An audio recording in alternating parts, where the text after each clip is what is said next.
નર્મદામાં Bharatiya Janata party છે તેના માટે મુશ્કેલીઓ દેખાઈ રહી છે, કેમ કે સાગબારાના આદિવાસી ખેડૂતો આંદોલન કરી રહ્યા છે અને તેમને સમર્થન ભાજપના હવે નેતાઓ જ આપી રહ્યા છે અને તે ભાજપ માટે ચિંતાનું કારણ પણ છે.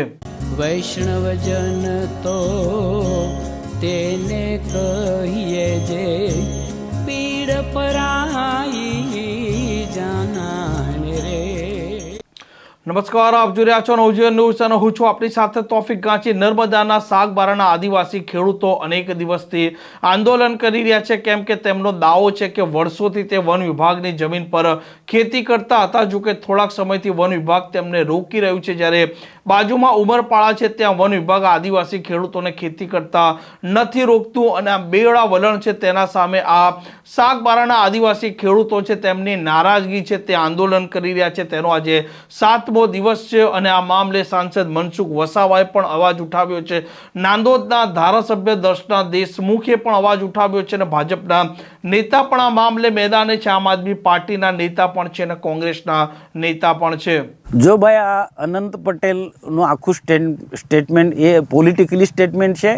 આ પ્રશ્નને આનાથી તો ગૂંચવાના એ પ્રયત્નો કરે છે. ખરેખર તો ગૂંચવાયેલો પ્રશ્ન છે, તો એને બધાએ સાથે મળીને આપણે ઉકેલવો જોઈએ. આમાં હું તો આ જ્યારથી આ લોકોને સમર્થન કર્યું છે, સાગબારા તાલુકાના ખેડૂતોને મેં જ્યારથી સમર્થન કર્યું છે, નાલ ખોપી ગામના આ વિસ્તારના ખેડૂતોને, ત્યારે મેં રાજકારણ વચ્ચે લાવ્યો જ નથી.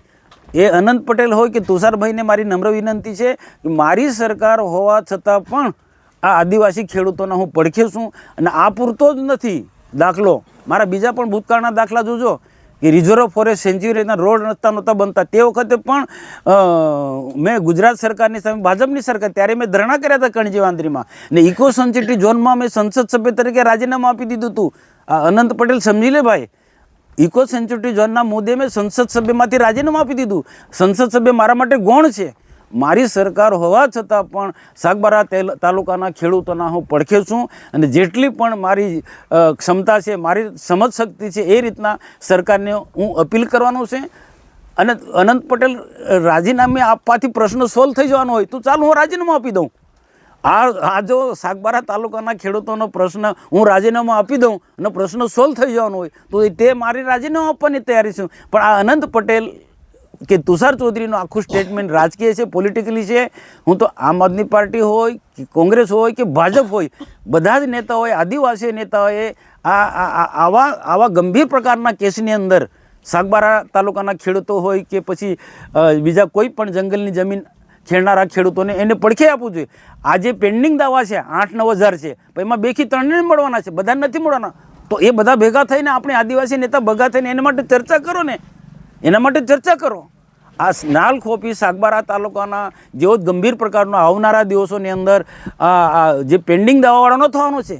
આ સ્થિતિ પેન્ડિંગ દાવાળાની જ મેં અગાઉથી હું કહું છું કે બધાને પેન્ડિંગ દાવાળાને બધાને જમીન નથી મળવાની. એ 2-3 હજાર લોકોને જ મળવાનું, તો બાકીના લોકો ક્યાં જશે? તો આપણે અને બધાને જ ખબર છે. હું તો કહું આ બધા જ ગુજરાતના મોટા નેતાઓ, એમાં ભાજપવાળા હોય, કોંગ્રેસવાળા હોય કે આમ આદમી પાર્ટીના, આ બધા જ લોકોને ખબર છે કે આવનારા દિવસોમાં પણ કોઈને કોઈ આને બોલતું નથી. પણ હું તો કહું ભલે નહીં બોલો કંઈ નહીં, પણ બધા એક થઈ અને આખા આદિવાસીઓના પ્રશ્નોને લઈને આપણે સાથે આને બધું જ્યાં પણ રજૂઆત કરવાની હોય. અને બીજું સાથે સાથે મારે અનંતભાઈને તુષાર ચૌધરીને મારે એમ કહેવાનું કે જાતિ અંગેના ખોટા પ્રમાણપત્ર માટે પણ આપણે બધા બોલીએ, બધા ભેગા થઈને. આજે ખોટા પ્રમાણપત્ર કોઈ બીટગાર્ડ બની ગયા, કોઈ પોલીસવાળા બની ગયા, કોઈ ક્લાસ 2માં, કાંઈ ક્લાસ 1માં કેટલાક આરએફઓ બની ગયા છે ખોટા પ્રમાણપત્ર. એની માટે બોલો ને.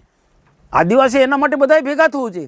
આદિવાસી જંગલનો જમીન પ્રશ્ન હોય, નાલ ખોપી સાગબારાના લોકો હોય કે પછી ગુજરાતના જાતિ અંગેના ખોટા પ્રમાણપત્ર લઈને આપણે બધાએ એક થવું જોઈએ. ટીકા ટિપ્પણી આપણે કોઈને ના કરીએ. આદિવાસી ગુજરાતમાં એક હશે, દેશના આદિવાસી એક હશે તો આદિવાસીના પ્રશ્નો સોલ્વ થવાના છે. જો સાગબારા તાલુકાના નાલ ને ખોપી એમ કરીને 10 થી 12 ગામના લોકો છેલ્લા 20 વર્ષથી જંગલની જમીન ખેડે છે ઉમરપાડા તાલુકાના બોર્ડર પર.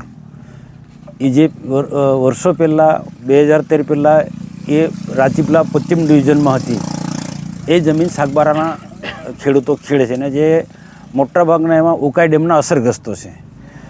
તો જંગલ ખાતાએ જે તે વખતે અથવા તો ઉમરપાડા તાલુકાના લોકોએ જે તે વખતે આમને રોયકાના ખેડાણ કરતા અને 20 વર્ષ પછી આ જમીન સરસ બનાવી, ખેતી લાયક બનાવી, સારામાં સારી ખેતી કરતા થયા પછી આ જંગલ ખાતાના લોકો છેલ્લા 2 વર્ષથી આ ખેડાણ કરતાં એમણે સાગબારાના ખેડૂતોને અટકાયા છે. એમાં અંદરખાને ઉમરપાડાના કેટલાક આગેવાનો જે જંગલ ખાતા સાથે મળીને કેટલીક વન વિભાગની કેટલીક સ્કીમો જે છે એનું કામ કરનારા લોકો આમાં ઇન્વોલ્વ છે. અને આ આદિવાસીઓને કોઈક પ્રી પ્લાનિંગથી અંદર લડાવવાનો કોઈ કાર્ય કરી રહ્યું છે એવું મને લાગે છે. બાકી ઉમરપાડા તાલુકાના લોકો એ આદિવાસી છે અને એમાંથી એ લોકો પણ છેલ્લા 20 વર્ષથી જંગલની જમીન ખેડે છે. એ જે ઉમરપાડા તાલુકાના લોકો જંગલની જમીન ખેડે છે એ ગુજરાતની છે અને સાગબારા તાલુકાના જે લોકો જંગલની જમીન ખેડે છે એ ગુજરાતની. કાયદો તો દેશ ને રાજ્ય બધા માટે સરખો હોય, બધા માટે અલગ અલગ ના હોય. જો સાગબારા તાલુકાના લોકો પાસે જે ખેડાણ અટકાવે છે તો પછી ફોરેસ્ટ વિભાગ ઉમરપાડા તાલુકાના લોકોને કેમ રોકતું નથી? આ બેધારી નીતિ ના જોઈએ. અમને તેની સાગબારાના લોકોને પણ ખેડવા દેવું જોઈએ અને ઉમરપાડાના લોકોને પણ ખેડવા દેવું એ મારી રીતે માંગણી છે. અમારે તો ઉમરપાડાના લોકો જમીન ખેડે છે એની સાથે કોઈ વાંધો નથી, પણ અમારો જે વિરોધ કરે છે એનો અમને વાંધો છે. અને ગઈકાલે જે ઉમરપાડા તાલુકાના જે લોકો જે સાગબારાના લોકોના વિરોધમાં, અમારા વિરોધમાં, સાગબારા તાલુકાના લોકોના વિરોધમાં જે આવેદનપત્ર આપ્યું, રેલી કાઢી, એ ખરેખર બહુ દુઃખદ ઘટના કહેવાય. આ આદિવાસીઓમાં ભાગલા પડવાની કોઈ જંગલ ખાતાનું પ્રી પ્લાનિંગ છે એવું મને લાગે છે.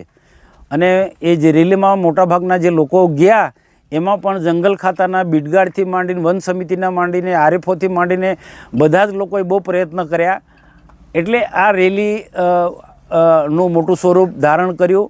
અને જો આ જ પ્રકારનું જો થશે તો આવનારા દિવસોમાં આદિવાસીને અંદર લડાવવાના કેટલાક લોકો જે પ્લાનિંગ છે એમાં સક્સેસ થશે. તો ઉમરપાડા તાલુકાના લોકોને પણ મારી વિનંતી છે, ભાઈ તમે આદિવાસી છો, અમે આદિવાસી, બધા આદિવાસીઓ એક હળી મળીને આપણે જીવીએ. અમારા જે વર્ષોનો સાગબારાના તાલુકાના જે જમીન ખેડીને રોજીરોટી આખું પરિવારનું જીવન નિર્વાહ કરે છે એના પર તમે શા માટે ચંચુપાત કરો છો? એનું જીવન શા માટે તમે છીનવી લો છો? આજે આદિવાસી તરીકે એકબીજાને દુઃખમાં ભાગીદાર બનવું જોઈએ. આના બદલે તમે જંગલ ખાતાનો હાથો ભરીને આદિવાસીને દુઃખી કરી રહ્યા છો.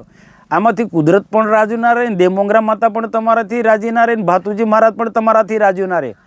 ભાતુજી મહારાજના તમે ભગત છો બધા. ભાતીજી મહારાજ તો બધા દુખિયાનો મદદે ગયા છે, ગાયોનો વારે ગયા છે. તો આ બધા બિચારા આદિવાસીઓ ગાય બરાબર છે. આ બધા સાગબારા તાલુકાના જે બધા લોકો એ ગાય બરાબર છે. તો તમને ખરેખર આદિવાસી થઈને એમને મદદ કરવું જોઈએ, જંગલ ખાતાના હાથો ન બનવો જોઈએ. અને હું તો કહું આખા ગુજરાતના જ બધા આદિવાસીઓને, આ બધા આગેવાનોને કહું છું કે ભાઈ આ જે પ્રશ્ન છે એ બહુ ગંભીર પ્રકારનો પ્રશ્ન છે, આખો સેન્સિટિવ પ્રશ્ન છે. તો આમાં રાજનીતિ આપણે કોઈ લાવવી નહીં જોઈએ.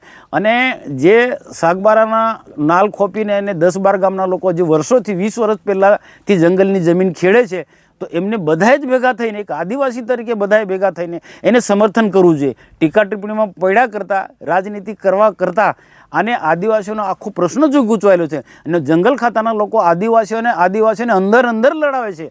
એમાં આદિવાસીઓ ઉમરપાડાનો હોય કે સાગબારાનો કે ગુજરાતના કોઈ પણ હોય, બધાએ આપણે એક ભેગા થવું જોઈએ. અને આ બહુ દુઃખી લોકો જે છે સાગબારા તાલુકાના, એને બધાએ મદદરૂપ થવું જોઈએ એવી મારી અપીલ છે. અને એ વિસ્તારના, ઉમરપાડા વિસ્તારના હોય કે સુરત જિલ્લાના જે પણ કોઈ હોય, હું તો ગુજરાતના કોઈ પણ આદિવાસી લીડરો હોય, બધાને જ મારી નમ્ર વિનંતી છે કે બધાએ એક આદિવાસી તરીકે એક આદિવાસીઓના પ્રશ્નોની સમસ્યાને સમજી અને બધા એક થઈને આવા પ્રકારના જે પ્રશ્નો હોય એને સોલ્વ કરવાની દિશામાં આગળ વધવું જોઈએ, ઉકેલવાની દિશામાં આગળ વધવું જોઈએ. અને સાગબારા માટે ખાસ કરીને મારી નમ્ર વિનંતી છે કે ફોરેસ્ટનો કે જંગલ ખાતાનો કોઈ હાથો ના બને. આજે ગઈકાલે જે આવેદનપત્ર આપ્યું કે રેલી કાઢી, એ બધા જ લોકો જંગલ ખાતાનો એ હાથો બનેલા છે. મેં એક વખત અહીંયા જ દાખલો આપ્યો હતો કે એક આદિવાસી એક ભારામાં રહીશું તો આપણી તાકાતને કોઈ તોડી ના શકે, પરંતુ ભારો છૂટી ગયા પછી અલગ અલગ વિભાજિત થઈ જઈશું તો આજે સાગબારાનો વારો છે, કાલે ઉમરપાડાનો, પછી બીજા દિવસે. એટલે આદિવાસીઓને આ અલગ અલગ કરી અને વન ખાતાના લોકો અને બીજા કેટલાક વિજ્ઞાન સંતિષી લોકો આદિવાસીમાં ભાગલા પાડવાના પ્રયત્નો કરી રહ્યા છે. એની કાળજી રાખે અને આદિવાસી એક થઈને આપણા આદિવાસીના જે પ્રશ્નો છે એ આપણે ઉકેલવાની દિશામાં આગળ જઈએ. આજે સાગબારાના તાલુકોના આજે ધરણાને આજે 8મો દિવસ થાય છે. તો ખરેખર જે જવાબદાર લોકો છે આ સાથે જોડાયેલા બધા જ લોકો, વન વિભાગના લોકોને અથવા તો બીજા કોઈ પણ લોકોને મારી વિનંતી છે કે હવે આ લોકોને ધીરજ ખોટી છે. આમાં કંઈક ને કંઈ રીતના સમાધાનનો રસ્તો કાઢવો જોઈએ અને અથવા તો આ લોકોને જે વર્ષોથી ખેડતા આવ્યા છે એ ખેડાણ ચાલુ કરી દેવડાવવું જોઈએ. જંગલની જમીનો સનદ આપવી કે એ પ્રશ્ન પછીની વાત પછી છે, પણ જે છેલ્લા 2 વર્ષથી ખેડાણ કરવાના આ લોકોને અટકાયા છે એ ખેડાણ કરવાનું કાર્યવાહી અમને એમાં ચાલુ કરવા દેવું જોઈએ અને કોઈ જાતના રોકટોક વગર અમને પણ જે સુરત જિલ્લાના ઉમરપાડા તાલુકાના લોકો ખેડે છે આદિવાસીઓ, તો આ સાગબારા તાલુકાના આદિવાસીઓને પણ જંગલની જમીન ખેડવા દેવી જોઈએ. આ પ્રકારના સમાચાર માટે નવજીવન ન્યૂઝ ચેનલ સાથે જોડાયેલા રહો. નમસ્કાર.